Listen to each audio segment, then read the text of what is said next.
chapter is computer software. In the previous session, we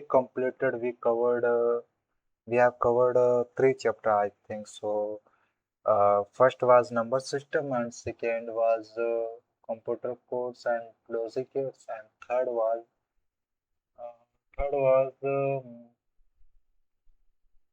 third programming language. Third था programming language और fourth है computer software. इसमें हम software से related जानकारी प्राप्त करेंगे, सॉफ्टवेयर से related. So let's start without wasting time. Without wasting time. Everything is okay. Timer is working. Audio is also working. Nothing is wrong. So name of this chapter is lecture, you can say computer software. नाम से ही clarity मिल रहा है कि इसमें software को लेकर discussion है। Software क्योंकि अगर जानकारी मिल जाए तो एक बार उसमें क्लैरिटी और नॉलेज मिल जाएगा सॉफ्टवेयर से लेकर, सॉफ्टवेयर को लेकर। एक्चुअली सॉफ्टवेयर होते क्या है, हम स्टार्ट करेंगे क्या होते हैं और एडवांस तक कैसे क्यों कब इस्तेमाल किया जाता है। With WH family word we will question. So let me start. Software programs that control computer operation. ऐसे प्रोग्राम्स हम जानते, अब मैंने प्रोग्रामिंग लैंग्वेज में मैंने ये कुछ एक्सप्लेन किया जो कि लिंक करेगा यहाँ पर, जैसे अभी प्रोग्राम से लिंक कर रहा है। तो ये प्रोग्राम्स क्या होते हैं, ए सेट ऑफ इंस्ट्रक्शंस होता है। सॉफ्टवेयर क्या होता है, ए सेट ऑफ प्रोग्राम्स होता है। तो सॉफ्टवेयर में क्या होते हैं, कलेक्शन ऑफ प्रोग्राम्स होते हैं और ये प्रोग्राम्स क्या करता है, कंप्यूटर ऑपरेशन को कंट्रोल करता है। और ये जितने भी हम देख रहे हैं इस सब में से बहुत से ऐप्स यू कैन से, अगर मोबाइल में तो हम इसे ऐप्स बोलेंगे, वही चीज़ यही चीज़ अगर लैपटॉप में है तो हम इसे सॉफ्टवेयर कहते हैं, सॉफ्टवेयर एप्लीकेशन। तो ये सभी क्या, जैसा अभी मैं in the context of computer laptop कह रहा हूँ, तो ये सभी सॉफ्टवेयर है। ठीक है, इन सभी जो सॉफ्टवेयर है इन सभी में अलग अलग प्रोग्राम्स दिया गया, प्रोग्राम्स किया गया, लिखा गया। यूट्यूब की बात करें तो इसमें अलग कोडिंग होगा, अगर इसी को कंपेयर करें किसी और सॉफ्टवेयर से तो इसमें अलग कोडिंग होगा। कोडिंग का मतलब इंस्ट्रक्शन दिया गया, इंस्ट्रक्शन का मतलब प्रोग्राम दिया जा रहा है। बहुत सारे प्रोग्राम्स है, इसका मतलब एक सेट क्रिएट हुआ। सेट सॉफ्टवेयर का नहीं मतलब प्रोग्राम्स है, उसमें प्रोग्राम्स का नहीं मतलब सेट ऑफ इंस्ट्रक्शन है। इंस्ट्रक्शन कैसे दिया जाता है, बाय डूइंग कोडिंग। तो software is a set of instruction या फिर प्रोग्राम्स कह सकते हैं। Can not be touched, software को टच नहीं कर सकते, बस उसका आउटपुट ले सकते, लेकिन हार्डवेयर को टच कर सकते। हार्डवेयर से हम इंस्ट्रक्शन देते हैं, वही सॉफ्टवेयर के रूप में आउटपुट में। ठीक है, तो can not be touch tells hardware, ये हार्डवेयर को बताता है what to do and how to do. कौन, इंस्ट्रक्शन प्रोग्राम्स जो है हमने कमांड दिया, अब ये क्या करेगा, सीपीयू या फिर हार्डवेयर कह सकते हो, वो ये बताएगा कि क्या करना और कैसे करना। हमने इंस्ट्रक्शन दिया प्रोग्राम सॉफ्टवेयर को, आप सॉफ्टवेयर इंस्ट्रक्शन देगा हार्डवेयर को। उसके बाद है classification of software. First system software, बहुत अच्छी बात है इसका जानकारी लेना। सिस्टम सॉफ्टवेयर याद रखना, सिस्टम सॉफ्टवेयर से हम आउटपुट नहीं ले पाते थे, मतलब 99% आउटपुट नहीं लेते, मिलता ही नहीं आउटपुट। लेकिन जो आउटपुट रियल में मिलता है, 99% जो आउटपुट मिलता है वो ये जो सॉफ्टवेयर है इस तरह जो इंस्टॉल करता है, उसमें तो मैं कहूँगा 100% आउटपुट मिलता है। तो क्लासिफिकेशन ऑफ सॉफ्टवेयर में फर्स्ट है सिस्टम सॉफ्टवेयर, ये बहुत जरूरी है। सिस्टम सॉफ्टवेयर में ये सभी सॉफ्टवेयर चल पाता है, अगर सिस्टम सॉफ्टवेयर ही ना रहे ये सभी नहीं चलेगा, रन नहीं करेगा। तो कुछ सिस्टम सॉफ्टवेयर जैसे यूटिलाइज, ऑपरेटिंग सिस्टम, डिवाइसेस से ड्राइवर, फायरवेयर है, फिर बायोस भी है। बायोस भी एक सिस्टम सॉफ्टवेयर है। जब जब हम ऑन करते हैं तो पहले बायोस ही तो ऑन होता है, फिर उसके बाद प्रोग्रामिंग लैंग्वेज ट्रांसलेटर भी एक सिस्टम सॉफ्टवेयर इसके अकॉर्डिंग है, ठीक। तो ये देखो बायोस ये है, बायोस को सिंबल आयोस का ही प्रोग्रामिंग लैंग्वेज ट्रांसलेटर, ये विंडो है, और ये है Linux, this is on right and right, this is x, ठीक है। तो ये सभी क्या है, सिस्टम सॉफ्टवेयर है जो कि प्राइमरी है, प्राइमरी। ये सभी क्या करते हैं, हार्डवेयर को बताते हैं कि करना क्या है। It controls and manage computer hardware, देख रहे हो, ये हार्डवेयर को कंट्रोल करता है। मान लो वो हार्डवेयर काम करेगा या नहीं करेगा, ये डिपेंड करेगा सिस्टम सॉफ्टवेयर पर, ठीक है। हार्डवेयर काम करेगा या नहीं करेगा, और सब इंस्ट्रक्शन ये सिस्टम सॉफ्टवेयर इंस्ट्रक्शन देगा हार्डवेयर को कि क्या करना है, कैसे करना है। It acts as an interface between user and hardware. एक मिनट, ये किसके बीच का इंटरफेस है, यूजर और हार्डवेयर के बीच में इंटरफेस। जो हम हार्डवेयर यूज करते हैं इसे कंट्रोल ऑपरेटिंग सिस्टम कर रहा है, और ऑपरेटिंग सिस्टम ही अलाउ दे रहा है हमें इंटरेक्ट करने के लिए with with hardware. It includes क्या क्या नोट करता है ऑपरेटिंग सिस्टम, जैसे विंडोज हो गया, कॉमनली तो विंडोज देखा जाता है, लैपटॉप पे कॉमन कॉमन यही होता है। लिनक्स हम एडवांस एडवांस से बहुत ही प्राइवेसी सिक्योरिटी सिक्योर रहता है, और ज़्यादातर इसे लिनक्स को सर्वर के लिए यूज किया जाता है, private server. It includes device drivers. I don't have too much idea about device driver, but हाँ ये अपने आप में एक useful है. Even even I use, but I don't know what is exactly importance of this drivers, device drivers. Third, it includes language translator. ये already include होता है system software. हमें कन्वर्ट करने की जरूरत नहीं पड़ती, अलग से डाउन इंस्टॉल करने की जरूरत नहीं पड़ता है कंपाइलर, हमें सिर्फ हाई लैंग्वेज लैंग्वेज प्रोग्रामिंग की जरूरत पड़ता है इंस्टॉल करने की जरूरत पड़ता है। बाकी कंपाइलर, इंटरप्रेटर, असेंबलर ये सभी सिस्टम में इंक्लूड होता है। तो इट इंक्लूड्स लैंग्वेज। वही तो मैं सोचूं कि यहाँ पर ये प्रोग्रामिंग लैंग्वेज ट्रांसलेटर क्यों आ रहा है, क्योंकि ये सिस्टम में ही इंक्लूड होता है, ठीक है। ठीक याद है, ये क्वेश्चन अगर पूछ दे कि क्या कंपाइलर, इंटरप्रेटर और असेंबलर ऑपरेटिंग सिस्टम में इंक्लूड होता है, आंसर होना चाहिए यस, क्योंकि ऑलरेडी बाय डिफॉल्ट होता है। फिर उसके बाद देखिए सिस्टम सॉफ्टवेयर कंट्रोल्स हार्डवेयर। अगर मेन काम देखें सिस्टम सॉफ्टवेयर, उसका काम है हार्डवेयर को कंट्रोल करना। हार्डवेयर काम करेगा या नहीं करेगा, it depends on system software, ठीक, समझ, ओके डन। नाउ नेक्स्ट है एप्लीकेशन सॉफ्टवेयर। एप्लीकेशन सॉफ्टवेयर तभी काम करेगा अगर हमारे सिस्टम में ऑपरेटिंग सॉफ्टवेयर है, तो अदरवाइज नहीं करेगा, अदरवाइज नहीं करेगा। क्योंकि सोचो ना, ऑपरेटिंग सिस्टम ही तो बताएगा एप्लीकेशन सॉफ्टवेयर, बाकी उतना नहीं, अभी नहीं है। तो एप्लीकेशन सॉफ्टवेयर जैसे में पीडीएफ, ये पावर पॉइंट हो गया, वीएलसी, ये आई डोंट पावर क्या बोलते हैं, फोटोशॉप, इसे बुला रहा हूँ मैं, क्रोम, और बहुत सारे यहाँ पे सब, फिग्मा, दिस दैट, ये गूगल डॉक्स, गूगल एक्सेल।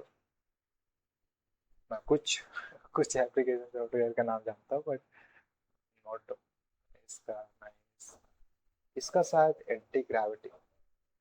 अच्छा वेल, इतना आप सोचते हैं कि ये एप्लीकेशन सॉफ्टवेयर है, तो आप जानते हैं it is design to perform a specific user task. जैसे मान लो इसका कुछ और टास्क होगा, इसका पावर पॉइंट ये प्रेजेंटेशन के लिए यूज किया जाता है, इसमें वीडियोस प्ले करने के लिए, इसमें एक्सेल क्रिएट करने के लिए, इसमें वर्ड, पावर क्या बोलते हैं, फोटोशॉप को यूज किया जाता है, क्यों, समझ सकते हो, फोटो एडिट वगैरह करने के लिए। तो सबका अलग अलग टास्क है, क्योंकि सबको अलग अलग इंस्ट्रक्शन दिया गया, सबका अलग अलग प्रोग्राम्स है, और इसलिए बनाया जाता है क्योंकि यूजर को जो रिक्वायरमेंट है वो दिया जा सके with the help of application software.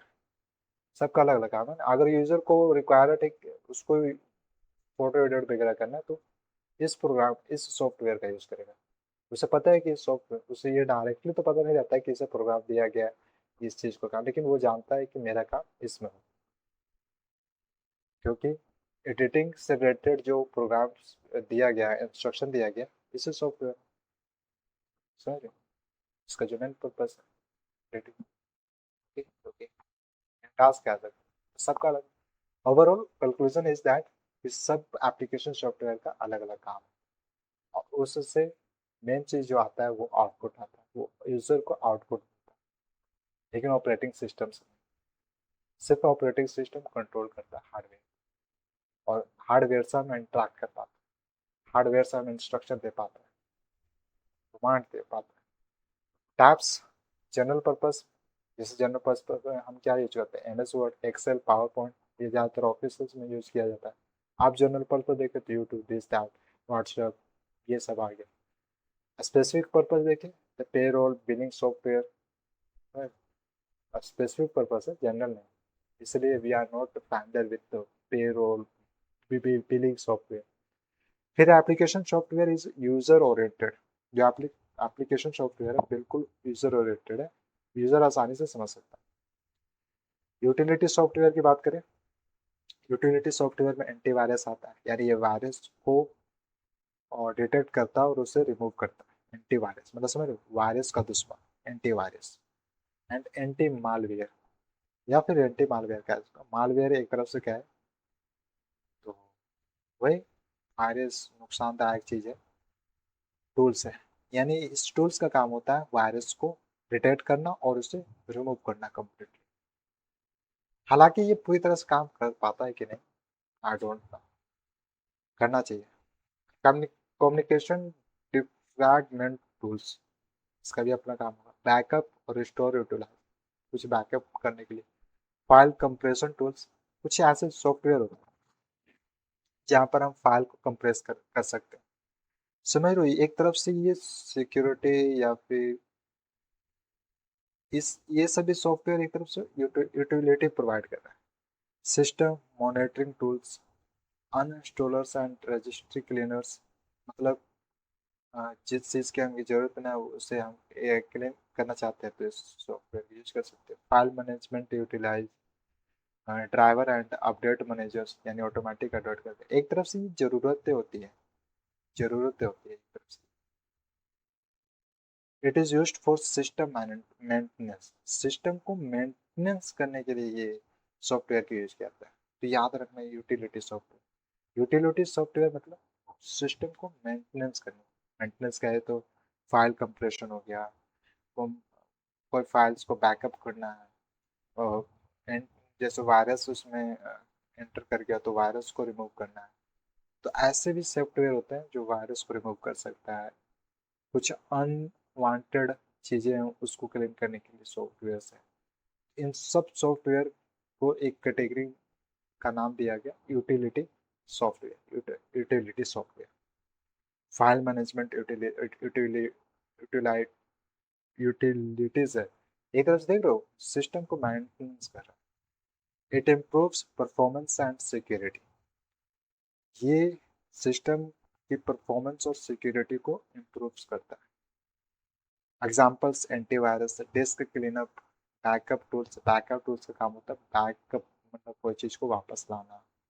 Disk cleanup का मतलब कि अनवांटेड चीज़ को क्लीन करना। एंटीवायरस का क्या मतलब है कि वायरस को डिटेक्ट करके रिमूव करना। D programming software, programming software ऐसे सॉफ्टवेयर होते हैं जिसकी हेल्प से हम प्रोग्राम्स लिख सकते हैं। एक तरफ से हम इंस्ट्रक्शन दे रहे हैं और एक सॉफ्टवेयर क्रिएट कर सकते हैं। टूल फॉर डेवलपर, ये टूल होता है डेवलपर के लिए टू क्रिएट सॉफ्टवेयर। हम जानते हैं सॉफ्टवेयर में ए सेट ऑफ प्रोग्राम्स होता है, या फिर कह सकते हो ए सेट ऑफ इंस्ट्रक्शन। ये प्रोग्रामिंग सॉफ्टवेयर स्पेशल डेवलपर्स के लिए होती है, ज़्यादातर डेवलपर्स ही यूज करते हैं। और वो इसलिए यूज करते हैं so that they can create software, so that they can give instruction, so that they can provide programs, so that they can write programs. It convert assembly language to machine codes. Programming software क्या होता है, ये assembly language को convert करता है machine code से। Tool for coding and debug, this programming software is a tool, it is also considered as a tool कि coding के लिए और डिबगिंग करने के लिए हम प्रोग्रामिंग सॉफ्टवेयर की हेल्प से कोड कर सकते हैं और एरर को रिमूव कर सकते हैं, एरर को हटा सकते हैं। डिबगिंग करना मतलब एरर को हटाना, एरर को रिड्यूस करना। It translates codes, it translate codes, ये कोड्स को ट्रांसलेट करता है। बहुत सारे ऐसे प्रोग्रामिंग सॉफ्टवेयर जो कोड्स को ट्रांसलेट कर सकते हैं। So this was about programming software. Now next is system software. Just we understood now. So system software is a set of programs. We know system, any operating system. System software is a set of programs that controls and manages computer hardware. We know it acts as an interface between. ये act करता है interface between user, application software and hardware. अब देखो system software में ही application software है, उसमें भी hardware. आप बताओ क्या बिना ऑपरेटिंग सिस्टम के application software will work? Answer is no. क्या hardware will work without operating system? Answer is no. यानी operating system is a primary, उसके बाद सेकेंडरी एप्लीकेशन सॉफ्टवेयर। समझ लो, यानी hardware is depend on operating system, application is also depend on operating system. अब जो हमारा इंटरफेयर होगा बहुत ही स्मूथ होगा, कोई एरर नहीं, कोई बैरियर नहीं, क्योंकि हमारे पास ऑपरेटिंग सिस्टम भी आ गया, एप्लीकेशन सॉफ्टवेयर भी आ गया, हार्डवेयर भी आ गया। हार्डवेयर से हम कमांड्स देते, इंस्ट्रक्शन जैसे माउस हो गया, ये प्रिंटर और ये कीबोर्ड, हम इनकी हेल्प से क्या देते हैं? इंस्ट्रक्शन देते हैं। और वही चीज़ सॉफ्टवेयर स्क्रीन पर दिखता है। और एप्लीकेशन सॉफ्टवेयर का क्यों यूज करते हैं? ताकि हम डिफरेंट डिफरेंट टास्क कर सकें, डिफरेंट डिफरेंट आउटपुट ले सकें। ये सब काम देखो, ये सब काम application software. Why do we use? Answer is for different tasks, for the different outputs. Why do we use hardware? So that give we can give what instruction, we can give commands, जो हम चाहते हैं वो act करें, जो हम चाहते हैं वो एक्शन। इसलिए हम हार्डवेयर का यूज करते हैं। जैसे प्रिंटर का यूज क्यों किया जाता है? वो एक तरफ से वहाँ पर कमांड से देते हैं, वहाँ पर हमें ये जरूरत होता है कि हम प्रिंट निकालना चाहते हैं, प्रिंट, हम उसे हार्डवेयर का यूज करेंगे। कीबोर्ड से हम क्या कुछ लिखते हैं, सिंबल्स देते हैं, लिख कर भी तो इंस्ट्रक्शन दिया जाता है। माउस से क्या होता है कि हम माउस से क्या देखो, कीबोर्ड से क्या होता है, यहाँ कमांड्स दिया जाता है, हम कीज पर निर्भर रहते हैं, लिख कर कमांड्स। लेकिन माउस के केस में क्या है कि हम सिर्फ क्या बोलते हैं उसे, ग्राफिक्स, ग्राफिक्स यूजर इंटरफेस, यानी जो चीजें हमें दिख रहा है, जैसे मान लो कोई बटन वो वर्क करता है, उसमें जावास्क्रिप्ट लगा है, तो जैसे हम उस पर क्लिक करेंगे वो वर्क करेगा। तो यहाँ पर सिर्फ हमने GUI की हेल्प से कमांड दिया, लेकिन GUI के बिना भी हम कमांड दे सकते हैं। ये तभी पॉसिबल है जब हम कीवर्ड्स यूज करेंगे, और keywords is a hardware. So overall my conclusion is कि कीवर्ड इज अ हार्डवेयर जिससे हम इंस्ट्रक्शन देते हैं। माउस इज आल्सो हार्डवेयर जिससे हम इंस्ट्रक्शन देते हैं। प्रिंटर इज आल्सो हार्डवेयर जिससे हम इंस्ट्रक्शन देते हैं। वहाँ पर इंस्ट्रक्शन क्या देते हैं? कितनी कॉपीज प्रिंट करो, ये इस तरह प्रिंट होना चाहिए, लैंडस्केप प्रिंट होना चाहिए, ये कमांड से तो दे रहे हैं एक तरफ से, कमांड कमांड कमांड्स। ठीक है, फिर it starts automatically when the computer is turn on. सब सिस्टम सॉफ्टवेयर हमें कोई जरूरत नहीं कि ऑन हो ऑफ हो, सिस्टम सॉफ्टवेयर हमें कोई जरूरत नहीं, ये ऑटोमेटिकली स्टार्ट होगा। क्योंकि प्रोग्राम ही कुछ इस तरह के किया हो गया होगा कि जब भी कंप्यूटर ऑन हो अपना ये जो बोलते हैं सिस्टम सॉफ्टवेयर अपना ऑन हो जाए। जिससे कंप्यूटर ऑफ होगा you will say that hardware is not working, computer is off. जैसे कंप्यूटर ऑन होगा, अगर hardware wire off hardware is connected to your, अगर वायर वायर वायर्ड रहता है, अगर वायरलेस है तो ब्लूटूथ वाला कनेक्शन होना, जैसे कनेक्शन होगा तो ऑफकोर्स हार्डवेयर विल वर्क। समझ लो, it is essential, it is essential for the working of a computer system. ये सभी ये जो सिस्टम ये जरूरी है किस लिए? कंप्यूटर सिस्टम के कार्य करने के लिए जरूरी, जरूरी है। Without system software computer hardware is useless. Even software वो एप्लीकेशन सॉफ्टवेयर यूज नहीं किया विदाउट सॉफ्टवेयर। मैंने तो बता दिया कि सिस्टम सॉफ्टवेयर नहीं रहेगा तो क्या क्या हो सकता, एप्लीकेशन सॉफ्टवेयर यूज नहीं किया जा सकता और हार्डवेयर भी यूज नहीं किया जा सकता, इंटरफेयर नहीं हो सकता सबके बीच। Functions of system software, function की बात करें तो हार्डवेयर मैनेजमेंट एक है, सिस्टम परफॉर्मेंस। यूटिलिटी सॉफ्टवेयर को एक थोड़ा सा यहाँ पर नॉलेज वाली चीज है, जैसे हम लगभग फैमिलियर थे लेकिन उतना वैल्यू नहीं दे पा रहे थे, लेकिन I value you can you saw क्या वैल्यू है यूटिलिटी सॉफ्टवेयर, वो सिस्टम को मेंटेनेंस करता है। ठीक है, ऐसे भी कुछ software. Hardware management, function of system software. System software का फंक्शन क्या, हार्डवेयर को मैनेज करता है, सिस्टम का परफॉर्मेंस को देखता है, यूजर का मैनेजमेंट देखता है,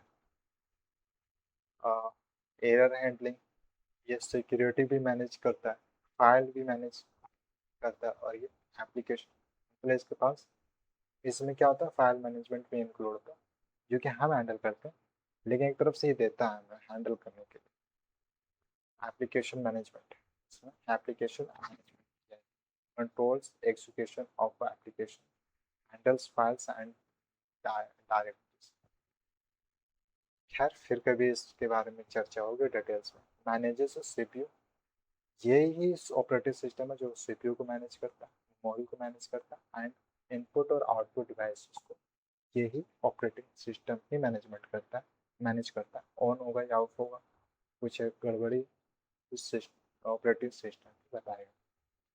controls execution of application program, sorry application program के एग्जीक्यूशन को कंट्रोल करता है कि आपका फाइल विल रन और not, it will be told by operating system. समझ, मैनेजेस फाइल्स एंड स्टोरेज, ये मैनेजेस फाइल्स कौन मैनेज करता है, स्टोरेज कौन मैनेज करता है, वो भी operating system. It provides security and access control, security के साथ साथ हमें कंट्रोल भी मिलता है। मानते हैं कि ये ऑपरेटिंग सिस्टम कंट्रोल करता है हार्डवेयर को, डाटा को मैनेज करता है, फाइल को मैनेज करता है, लेकिन हमें भी मैनेजमेंट करने के लिए देता है ऑप्शन कंट्रोल। हमारे पास भी कंट्रोल होता है, जैसे फाइल मैनेजमेंट है, हम वहाँ पर अपने फाइल्स को मैनेज कर पाते हैं। ये देना भी जरूरी है कि हम जो चाह रहे हैं कंट्रोल करना, लेकिन ज़्यादा एक्सेस नहीं मिलता, जो हमें एक्सेस नहीं मिलना चाहिए वो नहीं मिलता। जैसे कि देख लो आप, ऑपरेटिंग सिस्टम के बहुत सारे एक्सेस नहीं है हमारे पास, हम उससे कुछ लेना देना नहीं रखते। जो उसका काम है ऑलरेडी, जो प्रोग्राम भी है वो अपना कर रहा है, ऑटोमेटिकली स्टार्ट होता है, ऑटोमेटिकली बंद, ऑटोमेटिकली नहीं होता लेकिन जैसे हम बंद करते हैं तो वो अपना काम करना बंद कर देता है। हम उससे कोई कमांड नहीं दे रहे हैं कि बंद हो जाए ऑपरेटिंग सिस्टम या ऑन हो जाए, नहीं, कोई कमांड, कोई उतना कोई कंट्रोल नहीं है हमारा उससे। लेकिन जो कंट्रोल देना चाहिए वो कंट्रोल दिया गया। It provides security and access control, it handles system errors, ये सिस्टम एरर्स को भी हैंडल करता है अपने आप, और इंटरप्रेशन करता है, मतलब समझ, इंटरप्ट करेगा, अगर एरर है तो इंटरप्ट करके उसे फिर रिमूव करेगा, हटाएगा। फिर उसके बाद करें टाइप्स ऑफ सिस्टम सॉफ्टवेयर, तो कुछ टाइप है, जैसे मोबाइल के लिए एंड्रॉयड चलता है, और जो कॉमनली लैपटॉप में आता है वो विंडोज इंस्टॉल करके आता है। लिनक्स जो आजकल हैकर लोग यूज करते हैं, या फिर प्राइवेसी या सर्वर के लिए ज़्यादातर यूज किया जाता है लिनक्स का। एप्पल के लिए ये ऑपरेटिंग सिस्टम है, या I don't know about it, ये शायद प्रोग्रामिंग लैंग्वेज ट्रांसलेटर होगा। और एक वो बायस होता है, बायस जैसे ओपन होता है तो बायस बायस दिखता है ना, बायस अपना काम करता है। पता नहीं, I don't know what is the work of bias. Most important system software, ये कुछ इंपोर्टेंट सिस्टम सॉफ्टवेयर मोबाइल के लिए जानते हैं, Android Android application software. It acts as a bridge between user and hardware, ये एक ब्रिज की तरह काम करता है, किसके बीच में, यूजर और हार्डवेयर के बीच, ब्रिज की तरह। अगर ब्रिज टूटा तो ब्रिज टूटा तो समझ यूजर और हार्डवेयर के बीच में इंटरफेयर कर देगा। It controls overall functioning of the computer, ये ओवरऑल कंप्यूटर के फंक्शन को कंट्रोल करता है। तो नेक्स्ट है functions of operating system. Operating system के फंक्शन को देख सकते हो, सीपीयू को मैनेज कर रहा है, डिस्क को मैनेज कर रहा है, रैम को, और यूज़र को भी मैनेज कर रहा है। Processors management, CPU settling set memory management, जिसे हम रैम एलोकेशन बोलते हैं, फाइल मैनेजमेंट, डिवाइस मैनेजमेंट, ये सभी फंक्शंस हैं। Device management, security and user management, ये सभी इसका फंक्शन है। फंक्शन बोलते हैं कार्य। एग्जांपल विंडोज हो गया, Linux, Mac OS. OS operating system जैसे बोलते हैं, is the backbone of the computer. एक तरफ से ये भी कहा गया कि जैसे CPU is the brain of the computer, उसी तरह OS is the backbone of the computer. अब सेकेंड है device drivers. It is a special programs that help OS operating system communicate करने में with the hardware device. Communicate कर पाता है, जैसे कि डिवाइस ड्राइवर्स क्या है, कम्युनिकेट, जैसे हार्डवेयर को बताता है कि कितना एक्सेस देना है, ये फंक्शन करना है, ये जब प्रेस किया जाएगा तो इस तरफ ये एक्ट करना है। एक तरह से कम्युनिकेट होता है किस किस के बीच में, हार्डवेयर और डिवाइस ड्राइवर्स के बीच में। नहीं नहीं, हार्डवेयर और ऑपरेटिंग सिस्टम के बीच में कम्युनिकेट हो पाता है with the help of device drivers. आप समझ, इसलिए डिवाइस ड्राइवर जरूरी है, ताकि ठीक है ऑन ऑफ हो गया ठीक है, लेकिन और काम कराना है एक दूसरे से कम्युनिकेट करके और काम करने के लिए। That's why that is what is importance of device drivers. It is required for proper functions of peripherals. Each device has its own driver. सब डिवाइस के पास अपना अपना ड्राइवर है। I'm not talking about that driver of a vehicle. Driver से मतलब समझ में आ रहा है कि हाँ रन करेगा, रन तो नहीं करेगा लेकिन एक ही कम्युनिकेशन के लिए, कम्युनिकेशन। एग्जाम्पल से print keyboard driver, display driver, सबका अपना अपना है। Device drivers act as a translator between OS and hardware. एक तरफ से ऐसा फील होता है कि ट्रांसलेटर की तरह, क्योंकि देखो हार्डवेयर और operating system is a software and hardware is a hardware. तो एक तरफ से वो जो हार्डवेयर की कम्युनिकेशन है वो कन्वर्ट कर रहा है, ट्रांसलेट कर रहा है उसकी लैंग्वेज को इनटू सॉफ्टवेयर में। एक तरफ से ट्रांसलेटर की तरह काम कर रहा है डिवाइस ड्राइवर। लैंग्वेज ट्रांजिस्टर्स देखें तो ट्रांसलेटर्स है, language translator it convert programs. हम जानते हैं कि यह प्रोग्रामिंग लैंग्वेज, जैसा कि हमने देखा कि लैंग्वेज ट्रांसलेटर का इसलिए किया जाता है ताकि प्रोग्राम्स को कन्वर्ट किया जा सके मशीन लैंग्वेज या फिर assembly language, it in a high language और assembly language into machine language. Machine language assembly language को मशीन लैंग्वेज में कन्वर्ट करने के लिए लैंग्वेज ट्रांसलेटर की जरूरत पड़ती है, या फिर हाई लेवल लैंग्वेज को मशीन लैंग्वेज में कन्वर्ट करने के लिए ट्रांसलेटर लैंग्वेज का यूज किया जाता है। फिर उसके बाद it is required because computer direct only binary number. ये लैंग्वेज ट्रांसलेशन इसलिए जरूरत पड़ता है, इसकी जरूरत पड़ता है क्योंकि कंप्यूटर है वो direct binary number, binary language को समझता है, और बाइनरी लैंग्वेज हम नहीं समझ पाते। तो हम अपनी लैंग्वेज में प्रोग्राम्स देते हैं और वो प्रोग्राम जो हमने दिया वो डायरेक्ट कंप्यूटर नहीं समझ पाता। इसके बीच में रोल आता है लैंग्वेज ट्रांसलेटर का। With the help of language translator computer is able to understand our, फिर वो कन्वर्ट, मतलब कि लैंग्वेज ट्रांसलेटर क्या करेगा, हमारी प्रोग्राम्स को कन्वर्ट कर देगा बाइनरी लैंग्वेज। ओके, और यहाँ से क्या होता है, प्राइवेसी बहुत हद तक, मतलब कि बहुत 100% प्राइवेसी रहता है यहाँ पर। अगर बाइनरी, जैसे बाइनरी लैंग्वेज जैसे इंड टू इंड इनक्रप्शन का मतलब क्या हुआ कि सिर्फ दो लोगों के बीच में वो बातें रहे, बीच में कोई इंटरफेयर नहीं करेगा, कोई हैक नहीं कर सकता। ये यही तो मतलब है एंड टू एंड एन्क्रिप्शन। यानी वो मैसेज को बदल दिया गया दूसरे फॉर्म में, वही यहाँ पर हो रहा है। 010 है, दूसरे लैंग्वेज में बदल दिया गया हमारे प्रोग्राम्स को। किस language, binary language. Types of language translator देखें तो एक कंपाइलर है, सेकेंड ट्रांसलेटर, ट्रांसलेटर इंटरप्रेटर है, और थर्ड, अच्छा अभी देखें तो कंपाइलर ट्रांसलेटर को यूज किया जाता है हाई लैंग्वेज को लो लैंग्वेज में बदलने के लिए। It converts entire program at once, एक ही बार में प्रोग्राम को बदल देता है लो लेवल लैंग्वेज। ये फास्ट एग्जीक्यूशन है। It displays errors after completion. एक बार जब कंपाइलर हो जाएगा तो एक बार में एरर दिखा देता है, ना कि लाइन बाय लाइन। ये जो लाइन बाय लाइन है ये इंटरप्रेटर का काम है, एक बाय एक कन्वर्ट करना ये इंटरप्रेटर का काम है। कंपाइलर से ट्रांसलेट वो प्रोग्राम एट वंस। फिर उसके बाद है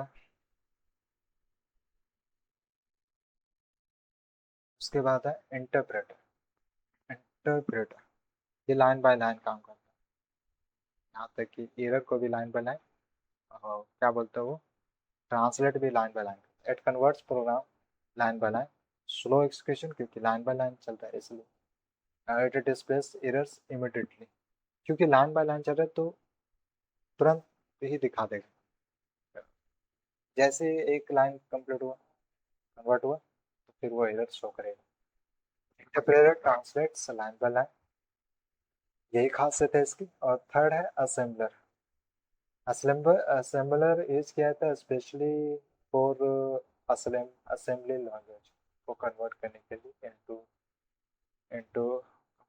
into machine language. It converts assembly language into machine language.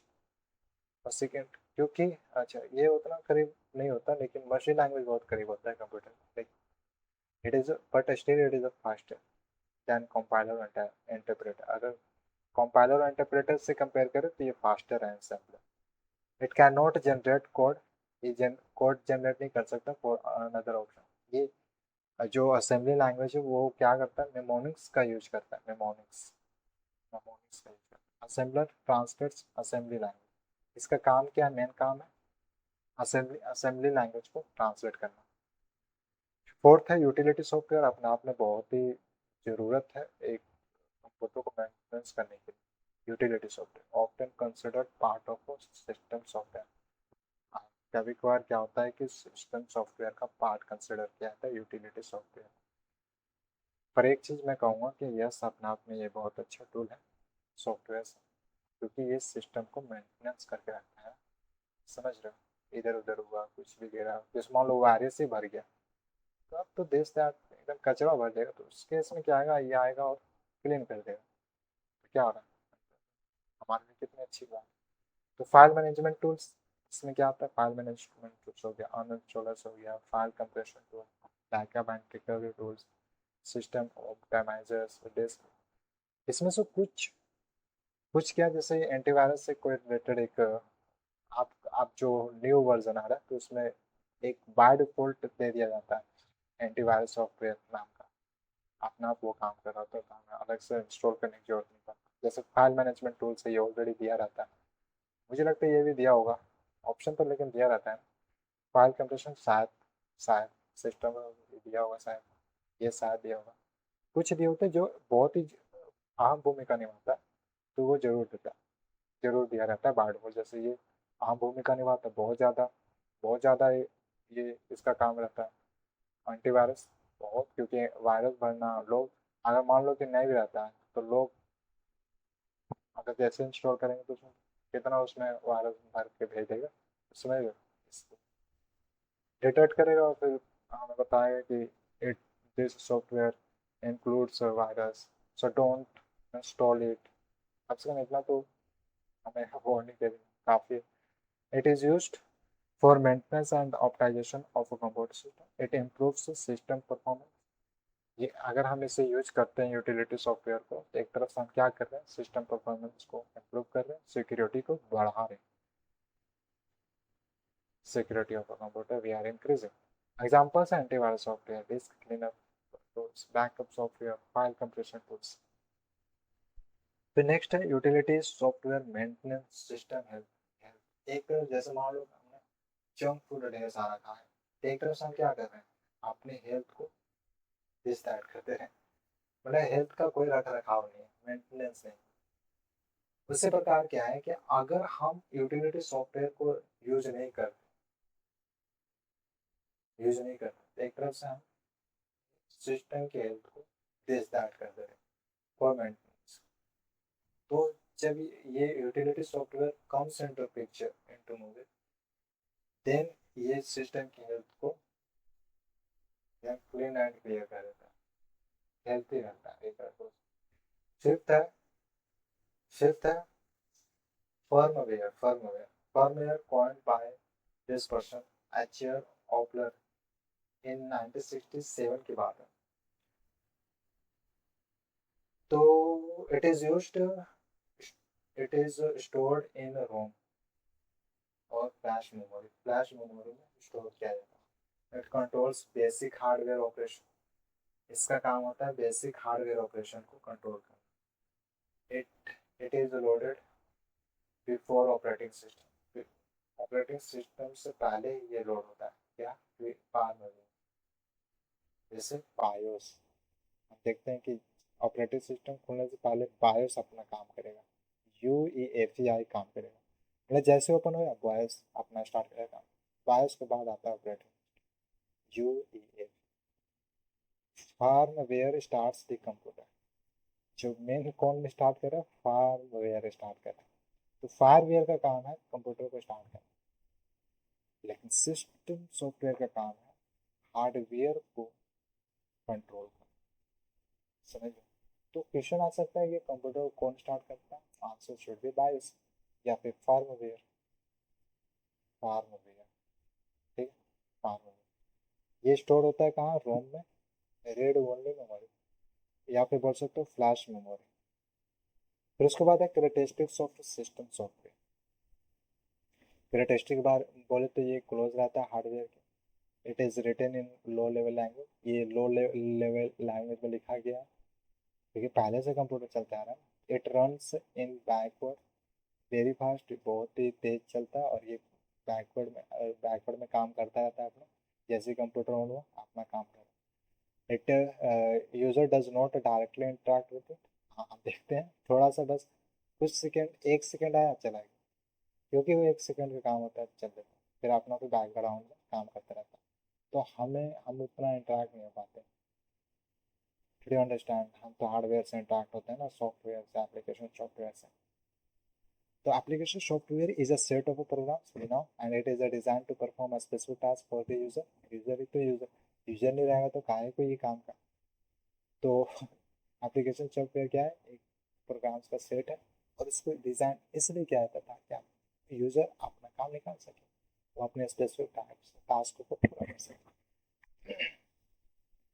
फिर नेक्स्ट है it is user oriented software. मतलब समझ रहे हो, और यूजर इससे कंट्रोल कर सकता है, यूजर आसानी से समझ सकता है एप्लीकेशन सॉफ्टवेयर। यानी उसे इस तरह से स्ट्रक्चर किया जाता है, उसे इस तरह से डिजाइन किया जाता है कि यूजर समझ सके, यूजर समझ सके, या तो लॉजिकली या डायरेक्ट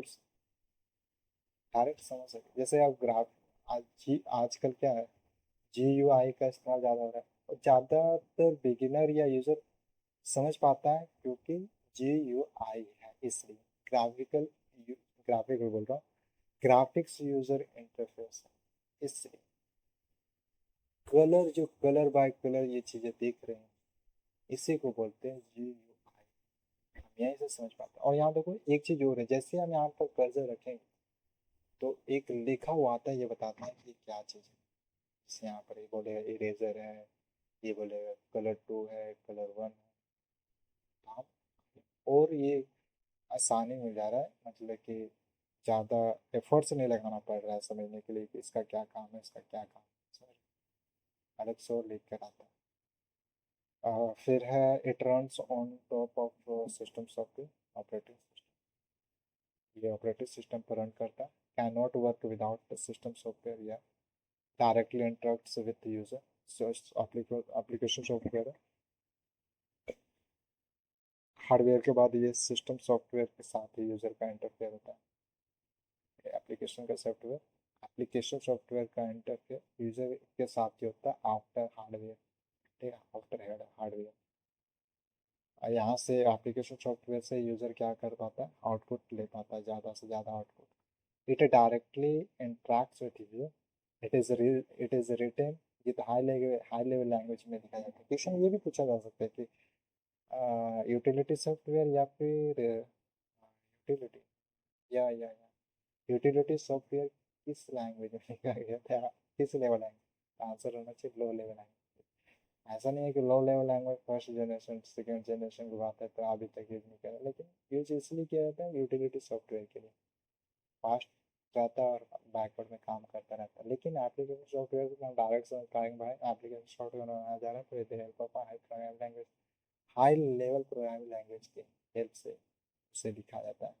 एप्लीकेशन सॉफ्टवेयर में प्रोग्राम्स प्रोवाइड किया जाता है। It is use for personal, personal के लिए यूज किया जा सकता है, एजुकेशन पर्पज से भी, बिजनेस पर्पज से भी, प्रोफेशनल वर्क। कि देखो एजुकेशन के लिए अलग से सॉफ्टवेयर बनता है, बिजनेस के लिए भी अलग से बनता है, प्रोडक्टिविटी अलग से ही बनता है, जैसे एम एस वर्ड हो गया, ये अपने अपने प्रोडक्टिविटी टूल्स है। अलग अलग काम के लिए अलग वेबसाइट या फिर एप्लीकेशन सॉफ्टवेयर बनाया जा सकता है। फंक्शंस ऑफ एप्लीकेशन सॉफ्टवेयर, काम क्या है application software, it helps user perform specific task, users को अपने स्पेसिफिक टास्क को करने देता है, हेल्प करता है उसको पूरा करने के लिए। It solves real world problem, ये रियल, इसकी और सबसे बड़ी खासियत ये है कि रियल वर्ल्ड प्रॉब्लम्स को सॉल्व करता है, इसलिए तो यूज़र आता है और यहाँ पर अपना प्रॉब्लम को सॉल्व करता है, बिकॉज ऑफ वो अपना रियल वर्ल्ड प्रॉब्लम्स ला रहा है ना। समझ रहे हो, real world problem. It increases productivity and efficiency. और इसका एक चीज़ और क्या खासियत है, प्रोडक्टिविटी को इंक्रीज करें, जैसे एम एस वर्ड है, समझ रहे हो, ऑफिस में यूज किया जाता है, बहुत जगह यूज, बहुत सेक्टर में यूज किया जाता है। तो अगर एक बार यूज करते हो इस सब प्रोडक्टिविटी, प्रोडक्टिविटी कहाँ से कहाँ इंक्रीज हो जाता है, टाइम सेवर ये सब एक तरह से रहता है, और क्वालिटी तो क्वालिटी मिलता है, efficiency. It provides user friendly interface. आप देखोगे कि ज़्यादातर एप्लीकेशन सॉफ्टवेयर में जो इंटरफेस है वो यूज़र फ्रेंडली ही रहता है। वो इसलिए रहता है ताकि यार यूज़र आसानी से समझ सके, ज़्यादा उन्हें एफर्ट्स की जरूरत ना लगे। लेकिन कुछ ऐसे सॉफ्टवेयर है कि ज़्यादा यूज़र फ्रेंडली नहीं रहते, कॉम्प्लेक्स रहता है, लेकिन वो ऐसा इसलिए रहता है क्योंकि ज़्यादा से ज़्यादा काम होगा उसमें, ज़्यादा से ज़्यादा फीचर्स दिया जा रहा है, ज़्यादा से ज़्यादा ऑप्शन दिया जा रहा है, तो कहाँ रखा जाए। तो अकॉर्डिंग टू रिक्वायरमेंट शायद हो सकता है, अकॉर्डिंग टू रिक्वायरमेंट। लेकिन अगर लगता है कि यूज़र फ्रेंडली दिया जा सकता है तो यूज़र फ्रेंडली इंटरफेस प्रोवाइड करवा दिया जाता है। लेकिन जहाँ नहीं आ सकता तो फिर तो और अच्छी बात है, लेकिन बस वहाँ पर क्या है कि हमें एफर्ट से ज़्यादा लगाना पड़ता है समझने के लिए। ठीक है, टाइप्स ऑफ एप्लीकेशन, लेकिन एम एस वर्ड में यूज़र फ्रेंडली, वो यूज़र फ्रेंडली इंटरफेस है, ठीक है, M S Word. Types of application software की बात करें तो जनरल पर्पस एप्लीकेशन सॉफ्टवेयर होता है, जैसे it is a design to perform common task, जो नॉर्मली होता रहता है डेली लाइफ में, जैसे एम एस वर्ड तो आता ही पहले नंबर पर। It is used by a large number of users, जो ज़्यादा जनरल पर्पस एप्लीकेशन सॉफ्टवेयर है ना, ज़्यादा नंबर में यूजर, जो यूजर्स है ज़्यादा नंबर में होते हैं ऐसे general purpose application software use करने वाले। Same software can be used for different purpose, एक ही सॉफ्टवेयर से हम डिफरेंट डिफरेंट जैसे, हाँ different different, M S Excel देख लो एक एग्जाम्पल, उसको भी अलग अलग पर्पज से यूज करता है ना लोग। एग्जाम्पल्स है वर्ड प्रोसेसिंग सॉफ्टवेयर, इसमें वर्ड प्रोसेस होता है, जैसे हम एम एस वर्ड कहते हैं। Spreadsheet software, M S Excel, यहाँ से डाटा को स्टोर किया, डाटा एनालाइज किया जाता है, विजुलाइज किया जाता है। मैनेज की बात आए तो थोड़ा सा यहाँ पर ट्विस्ट है। प्रेजेंटेशन सॉफ्टवेयर, और जैसे PowerPoint, M S Office का ये पार्ट है। Database software, M S Access, Microsoft, ये भी एम एस का शायद पार्ट होना चाहिए। आउटलुक एक तरह से ईमेल का काम करता है। General purpose software is used for common task, ये सभी जनरल पर्पस एप्लीकेशन सॉफ्टवेयर जो कॉमनली यूज किया जाता है।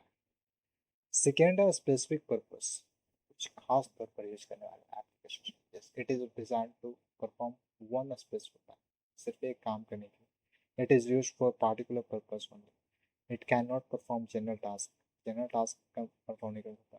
हमें एक पार्टिकुलर, जब हमें लगता है कि ये पार्टिकुलर काम है तो इस पार्टिकुलर काम के लिए हमें ये सॉफ्टवेयर यूज करना होगा, तो उस केस में देखोगे कि जो यूजर्स होते हैं उस ऐसे स्पेसिफिक एप्लीकेशन सॉफ्टवेयर काम एप्लीकेशन के यूजर्स होते हैं कम होते हैं, क्योंकि कॉमन नहीं होता है, डेली लाइफ में नहीं चल रहा होता है ना, तो कभी कभार होता है क्योंकि कुछ काम के लिए यूज किया है, कुछ काम के लिए।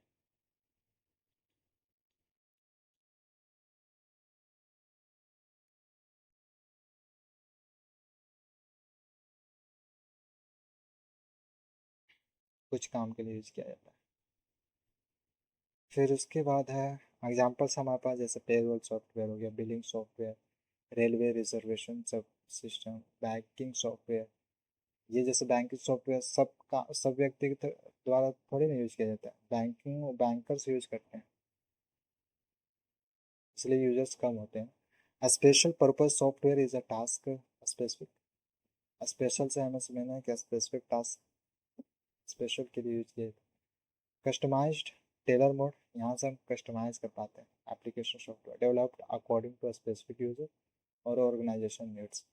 एक्सपेंसिव रहता है, टाइम कंज्यूमिंग रहता है to develop, high efficient for a specific work. School management software हो गया, हॉस्पिटल मैनेजमेंट सॉफ्टवेयर या फिर इन्वेंट्री मैनेजमेंट सॉफ्टवेयर, यहाँ पर ये कस्टमाइज एप्लीकेशन सॉफ्टवेयर कहलाते हैं सभी। Customize software is user specific. ये क्या है, एक यूजर स्पेसिफिक है अकॉर्डिंग टू यूजर। यूजर इसमें क्या होता है कि यूजर कस्टमाइज कर पाता है, मतलब समझ रहे हो, वो डिसाइड करता है कि मैं अगर ये प्रेस करूँ तो ये काम करना चाहिए। तो एक तरफ से वो भी दिया गया कंट्रोल किसके द्वारा, प्रोग्राम्स करके दिया गया, वो कंट्रोल जो दिया गया प्रोग्राम्स में इंक्लूड है।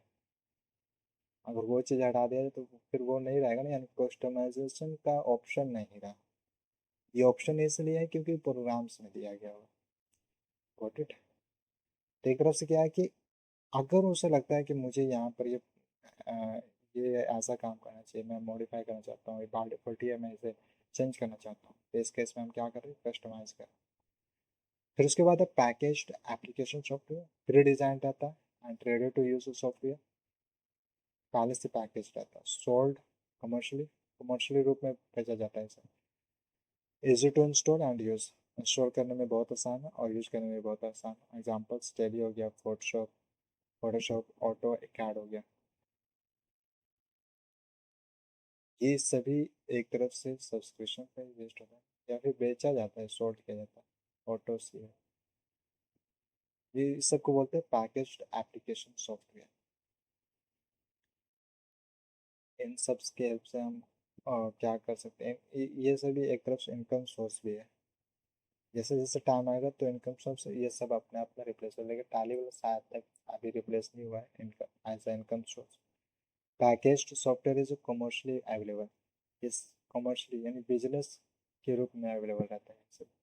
फोटोशॉप देखोगे तो ये मूवी, जहाँ मूवी मेकिंग होता है, मूवी मूवी बनते हैं वहाँ वगैरह ये तो यूज होता ही है। तो कमर्शियल पर्पज से एक तरफ से हो रहा है, जैसे टैली हो गया, ये सभी डाटा वगैरह में। Package software is commercially available. अब वेब बेस्ड एप्लीकेशन सॉफ्टवेयर देखें तो इट रन्स ऑन इंटरनेट। अगर वेब बेस्ड की बात हो रही है तो इसका मतलब है कि वो ब्राउजर में काम करेगा और ऑफलाइन नहीं काम करेगा।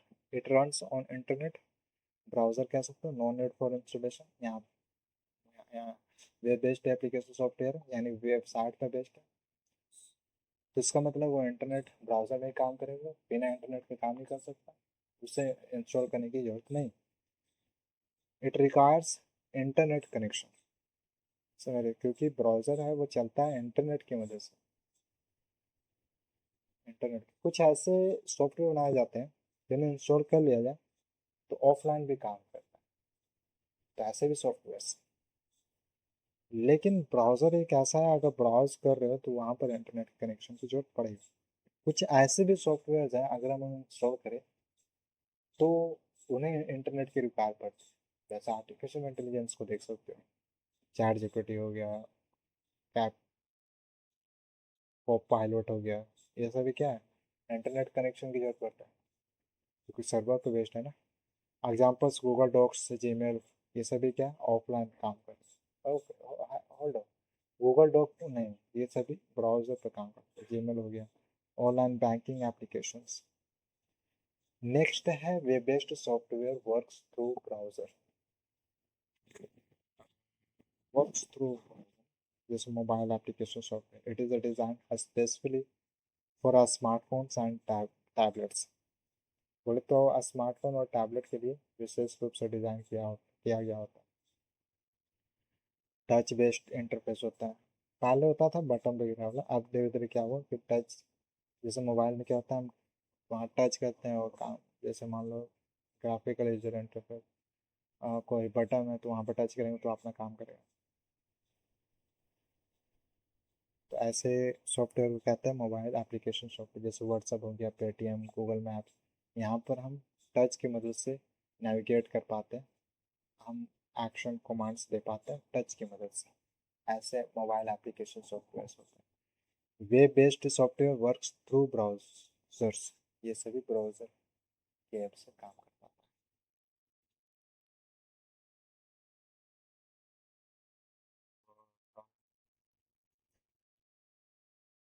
फिर उसके बाद है characteristics of application software.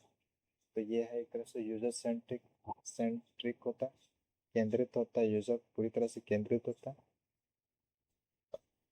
Easy to use application, mobile application software को आसानी से यूज किया जाता है, इसके लिए कोई बड़ा बड़ा डिग्री लेने की जरूरत नहीं। It is written in high level language. जो प्रोग्राम लिखा जाता है for the mobile application software, वो हाई लेवल लैंग्वेज में प्रोग्राम किया जाता है। It depends on system software. ये भी सिस्टम सॉफ्टवेयर डिपेंड रहता है। मान लो कि मोबाइल एप्लीकेशन सॉफ्टवेयर चलाना है तो उसके लिए मोबाइल एप्लीकेशन ऑपरेटिंग सिस्टम, जो कि क्या बोलते हैं, एंड्रॉयड, वो किसके द्वारा बनाया गया, गूगल के द्वारा। और विंडोज़ की बात करें तो ये माइक्रोसॉफ्ट के द्वारा बनाया गया, माइक्रोसॉफ्ट टीम के द्वारा। तो गूगल ऑपरेटिंग सिस्टम है। और ये तब तब मोबाइल एप्लीकेशन सॉफ्टवेयर चलेगा जब ऑलरेडी क्या बोलते हैं, मोबाइल ऑपरेटिंग सिस्टम, मोबाइल का ऑपरेटिंग सिस्टम जो एंड्रॉयड ऑपरेटिंग सिस्टम होता है। It depends on internet system software. It is a design for a specific task. Other type of software की बात करें, it is based on availability and license. अगर license है तो आप काम कर सकते हैं। फ्रीवेयर है, सॉफ्टवेयर है that is available free of cost. ये फ्री ऑफ कॉस्ट अवेलेबल रहता है, अवेलेबल है। यानी अभी हम अवेलेबल पर देख रहे हैं, ना कि लाइसेंस पर। लाइसेंस केसेस में पैसा देना पड़ता है। तो कुछ ऐसे सॉफ्टवेयर होते हैं जो ओपन सोर्स होते हैं। ओपन सोर्स मतलब फ्री ऑफ कॉस्ट, किसी प्रकार से हमें पैसे देने की जरूरत नहीं होती। तो ऐसे भी सॉफ्टवेयर में आए, वी एस कोड भी देख सकते हो। आजकल बोला जाता है कि V S code is open source, open board, this is also open source. उसके बाद है user can use it without paying any money. यानी वो अवेलेबल है, कोई भी यूज कर सकता है। देखो कुछ ऐसे सॉफ्टवेयर अवेलेबल होते हैं जहाँ पर हमें लाइसेंस लेने की जरूरत पड़ता है, सब्सक्रिप्शन लेने की जरूरत पड़ता है। कुछ ऐसे सॉफ्टवेयर होते हैं जहाँ पर हम फ्री वर्जन तक तो मिलता है, जैसे ही हमें लगता है कि ये भी फ्यूचर से यूज करना चाहिए तो वहाँ पर रिस्ट्रिक्ट रहता है। यानी वो एक तरफ से कहना चाहता है कि आप पे कीजिए, आपको ये यूज करने के लिए दिया जाएगा। तो फ्री इसलिए दिया जाता है ना कि ताकि यूजर तो यूज कर सके हमारे सॉफ्टवेयर को और उसे आदत लगे। अब उसे लगता है कि मुझे इस फीचर की जरूरत है, नहीं लगता है तब तक वो फ्री वर्जन यूज करे। अगर उसे फील हो रहा है, उसे लेने की जरूरत लगता है कि मुझे ये जरूरत है, तो वो अपने अकॉर्डिंग वो पे कर सकता है। अदरवाइज उसे जरूरत नहीं है तो अपना फ्री वर्जन यूज करे। एक तरह से देख लो, फ्री वर्जन तो दे रहा है ना यूज करने के लिए। Copyright remains with the developer. हाँ, इस क्या होता है कि इसमें कॉपीराइट डेवलपर के साथ रहता है। Source code, source code is not available. Open source का क्या होता है कि सोर्स कोड अवेलेबल नहीं रहता। Modification is not allowed, modification भी अलाउ नहीं होता। एग्जाम्पल है फ्री एंटीवायरस टूल, इसमें नाम मॉडिफाई कर सकते हो ना, सोर्स कोड इसका अवेलेबल है। लेकिन आजकल क्या बोलते हैं उसे, रिवर्स इंजीनियरिंग, क्या बोलते हैं उसे, रिवर्स इंजीनियरिंग, जो मॉडिफाई करता है उसको अगर दे दिया एंटीवायरस, हालांकि उसका तो पता नहीं है एम एस वर्ड का, लेकिन ये एंटीवायरस वगैरह ये सब का मैं कह सकता हूँ कि यार मॉडिफिकेशन तो है। इसका मॉडिफिकेशन, इसका मतलब सोर्स कोड है। सोर्स कोड है तो इसका मतलब मॉडिफिकेशन। मॉडिफिकेशन करने के लिए सोर्स कोड होना चाहिए, सोर्स कोड नहीं है तो इसका मतलब मॉडिफिकेशन नहीं है। सोर्स कोड नहीं है तो इसका मतलब मॉडिफिकेशन नहीं है। एग्जाम्पल से, freeware is free to use but not free to modify. ये यूज करने के लिए तो फ्री है लेकिन मॉडिफाई करने के लिए फ्री नहीं। शेयरवेयर की बात करें, शेयर से पता चलता है शेयर करना। Software provided free for a limited time and with limited feature. अच्छा अच्छा, ये उसकी बात है जो मैंने अभी एक्सप्लेन किया।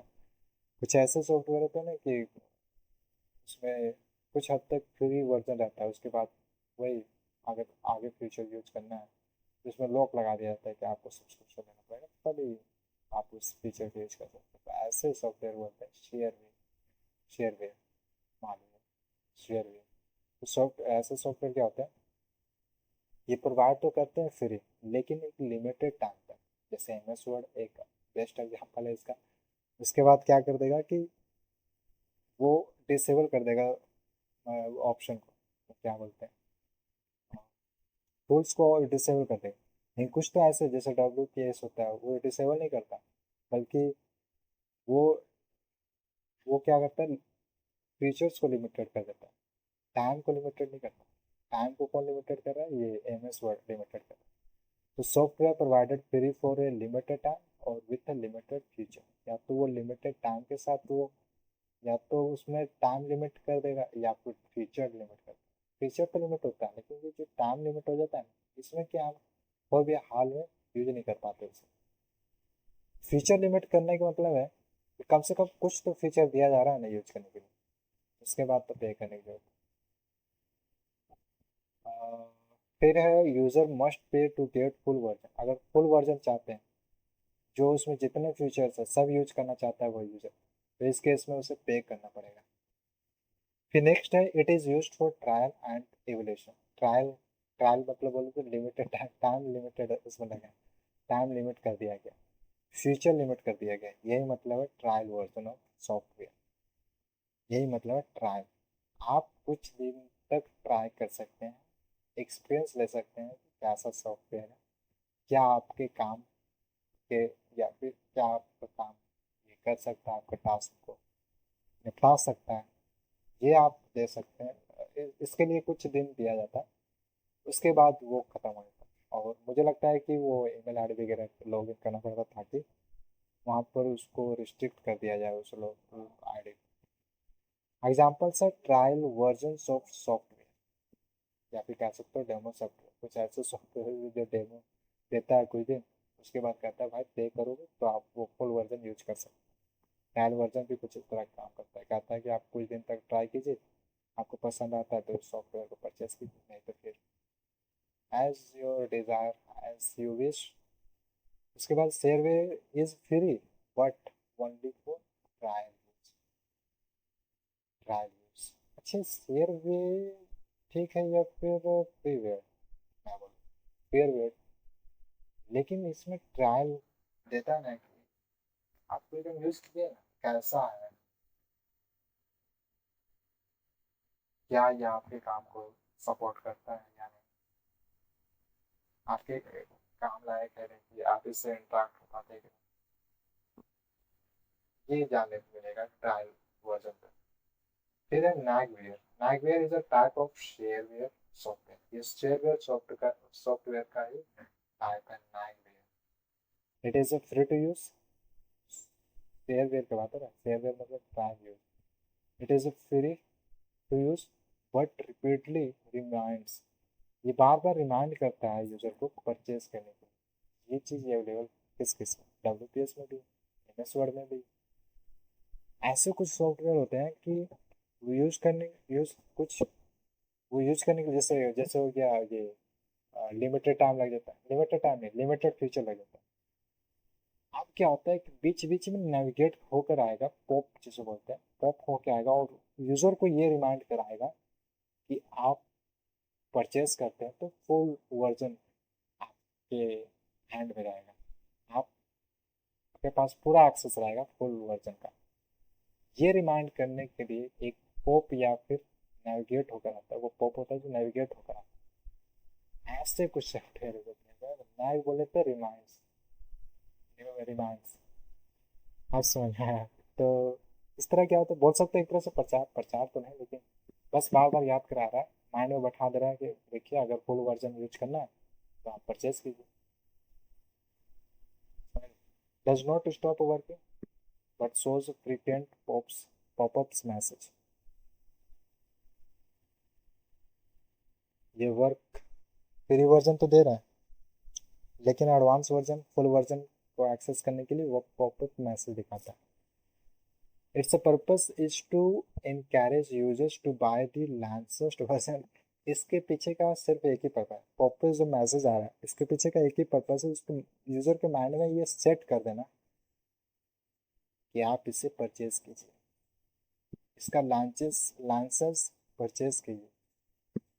ये पर्पस होता है, मोटिव होता है, ऑब्जेक्टिव होता है ये पॉपअप। देखिए उस उसके लिए यूजफुल है, उसके लिए अच्छा चाहिए, लगाना भी चाहिए, क्योंकि उसने प्रोडक्ट बनाया, उसने सॉफ्टवेयर बनाया, उसने मेहनत किया, तो अपना मेहनत का आउटपुट तो लेगा ना। वो अपना काम कर रहा है। आपका काम क्या है कि अगर आपको लगता है अच्छा है, यूज करना है, कीजिए, नहीं तो और ऑप्शन है, अल्टरनेटिव है, क्योंकि आपके पास ऑप्शन है। Otherwise if you want to purchase then this is also option. लेकिन if you don't want to pay money you have alternate option. Purpose is to okay, less restrictive and then less restrictive than trial wire। Trial wire से कम restrictive होता है। बस आपको तंग ही तो कर रहा है, लेकिन आपको यूज करने के लिए दे रहा है ना, यूज करो, लेकिन पॉपअप मैसेज आएगा। Popup message,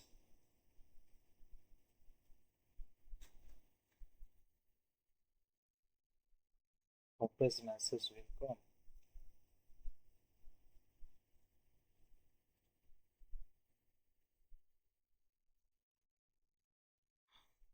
popup message will come.